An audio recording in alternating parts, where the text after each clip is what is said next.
We all know that the commission was mandated by the Constitution. And quite candidly or quite frankly, the way the commission has been structured is a quasi-judicial office.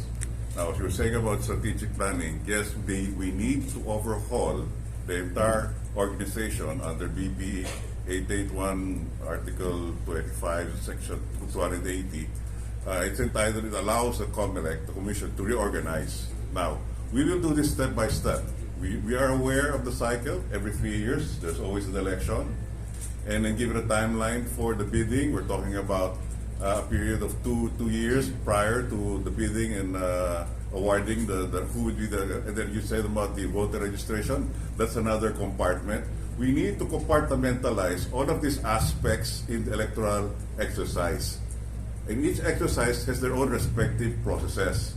And each of these processes have their own corresponding user departments and agencies that are engaged in doing this. As you had said, sir, just like Commissioner Celis, who's got a doctoral degree in business administration, myself as a public administration, we're trying to collude all these ideas. And to look at it, we are an organization with 7,000 men and women. And running an election where you have deputies numbering about 900,000, commanding over 17 regions and 89 provinces, you're entering a battle. And we have to define also, we're also aware that 45% of our polling precincts do not have access of electricity as well as that has to be addressed. And would that be under the purview of the Commission? Of course not. That will be under the purview of the Department of ICT. That will be under the purview of the Department of Education. That will be under the, because some of these aspects of the election, kaya sinabi nga kanina, pagtutulungan, hindi kaya po ng isang ahensya patakbuhin ang halalan ng ating bansa.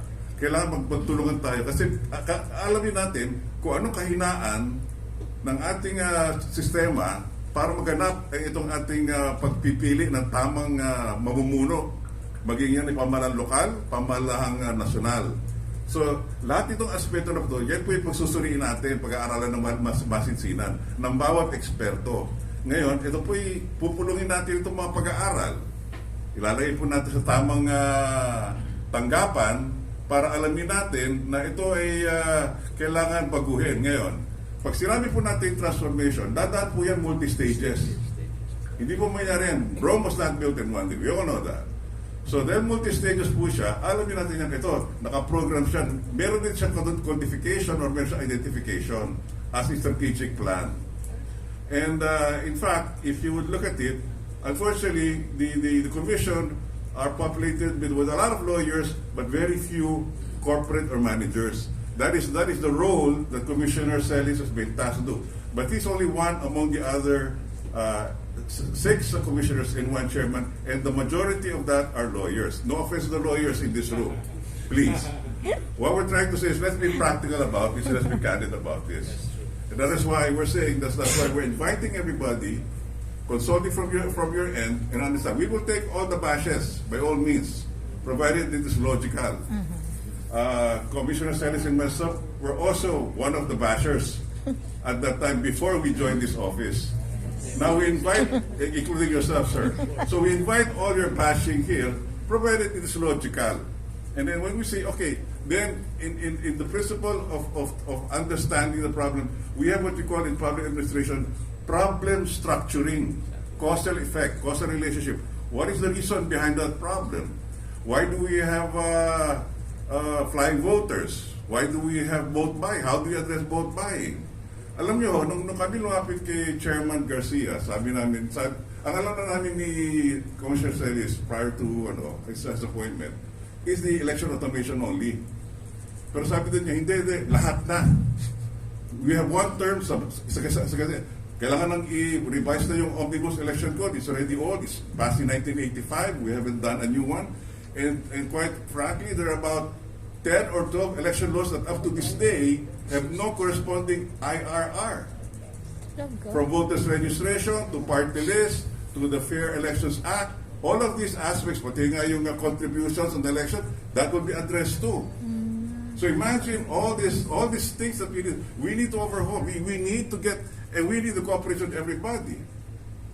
And even engaging political parties, we need the input.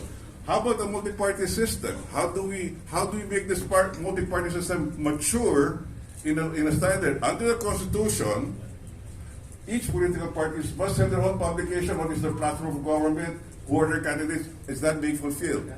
Now try to imagine this, sir. If COMELEC has a website and all the registered political parties are there, now it's just a matter of a click on a link and then they will go to the website of that political party, and that political party can already publish their platform of government, their candidates of background, their resume, etc. So the voters are educated, are informed.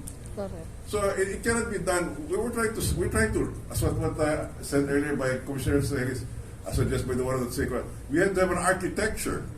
We need also an information infrastructure. I mean, this is not an easy task. It's not a walk in the park.